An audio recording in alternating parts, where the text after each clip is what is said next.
In 1154, while Barbarossa was reigning in Germany, Henry II, one of England's greatest monarchs, came to the throne. Henry was the son of Geoffrey Plantagenet, Count of Anjou in France, and Matilda, daughter of King Henry I and granddaughter of William the Conqueror. Count Geoffrey used to wear in his hat a sprig of the broom plant, which is called in Latin Plantagenista. From this he adopted the name Plantagenet, and the kings who descended from him and ruled England for more than 300 years are called the Plantagenets. Henry II inherited a vast domain in France, and managing this, in addition, England kept him very busy. One who knew him well said, "He never sits down. He is on his feet from morning till night." His chief assistant in the management of public affairs was Thomas Becket, whom he made Chancellor of the kingdom. Becket was fond of pomp and luxury, and lived in a more magnificent manner than even the king himself. The clergy had at this time become almost independent of the king. To bring them under his authority, Henry made Becket Archbishop of Canterbury, thus putting him at the head of the church in England. The king expected that Becket would carry out all his wishes. Becket, however, refused to do that which the king most desired, and a quarrel arose between them. At last, to escape the king's anger, Becket fled to France and remained there for 6 years.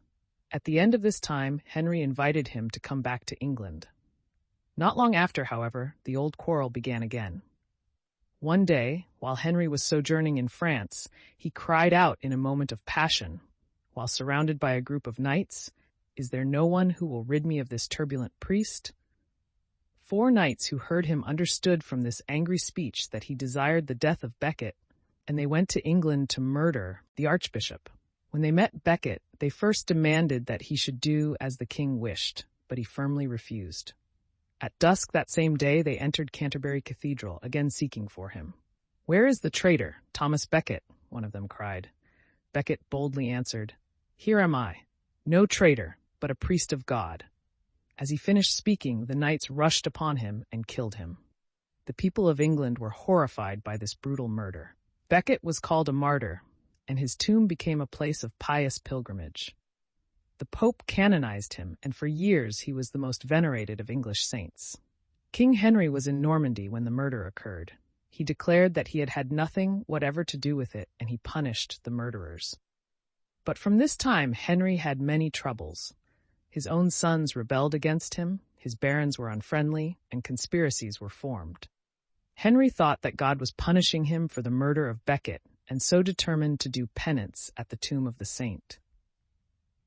For some distance before he reached Canterbury Cathedral, where Becket was buried, he walked over the road with bare head and feet. After his arrival, he fasted and prayed a day and a night. The next day he put scourges into the hands of the cathedral monks and said, "Scourge me as I kneel at the tomb of the saint."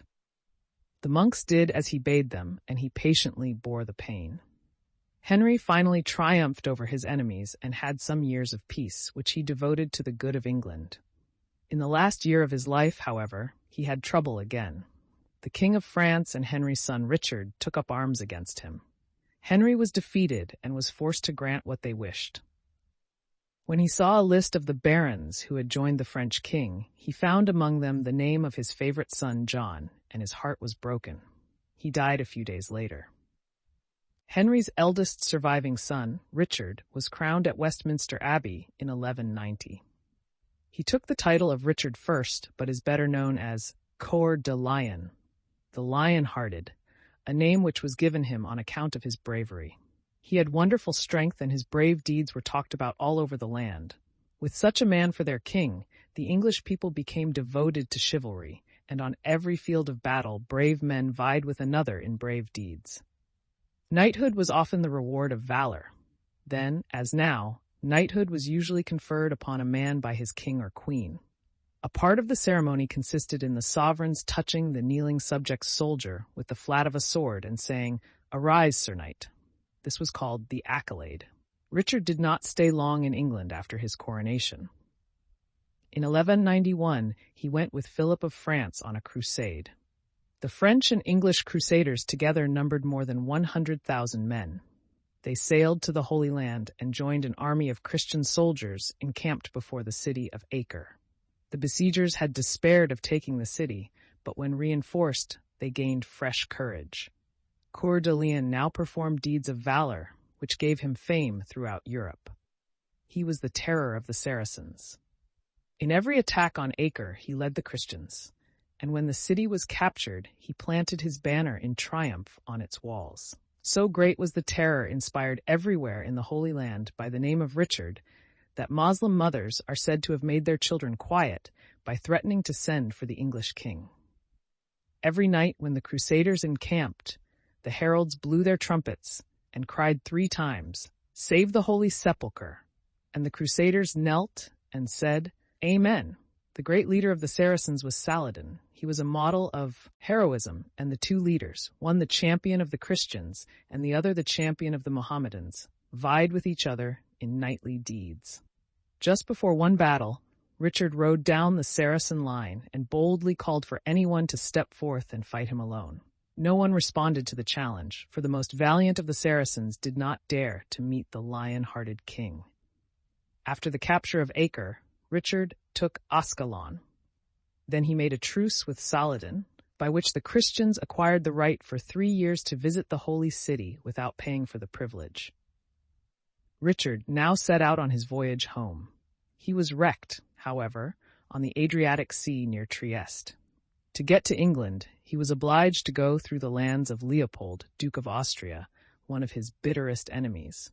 So he disguised himself as a poor pilgrim returning from the Holy Land. But he was recognized by a costly ring that he wore and was taken prisoner at Vienna by Duke Leopold. His people in England anxiously awaited his return, and when after a long time he did not appear, they were sadly distressed.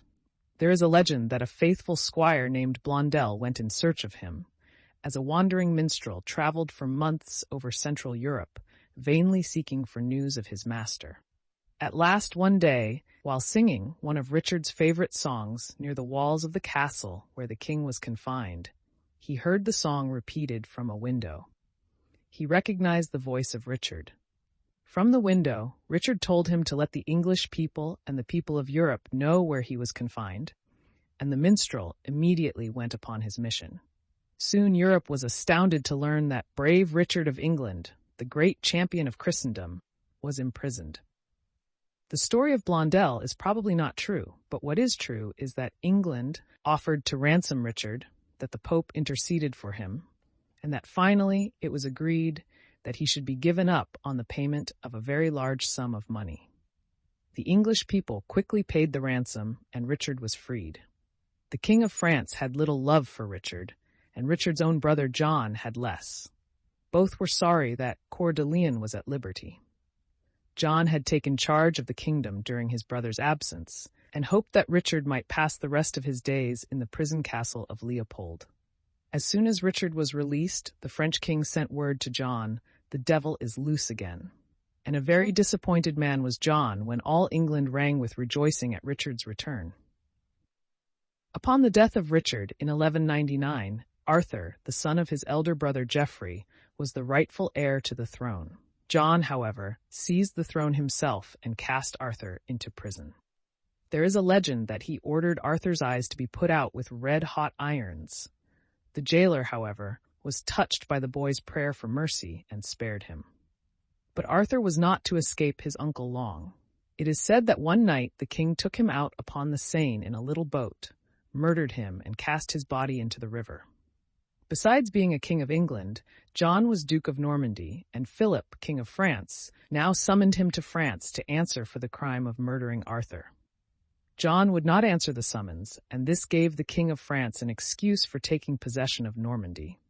He did so, and thus this great province was lost forever to England.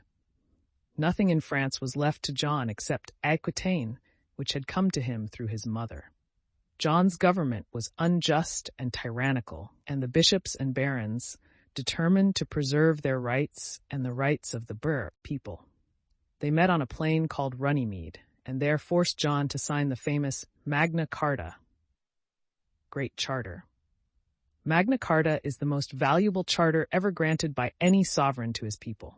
In it, King John names all the rights which belong to the citizens under a just government, and he promises that no one of these rights shall ever be taken away from any subjects of the English king.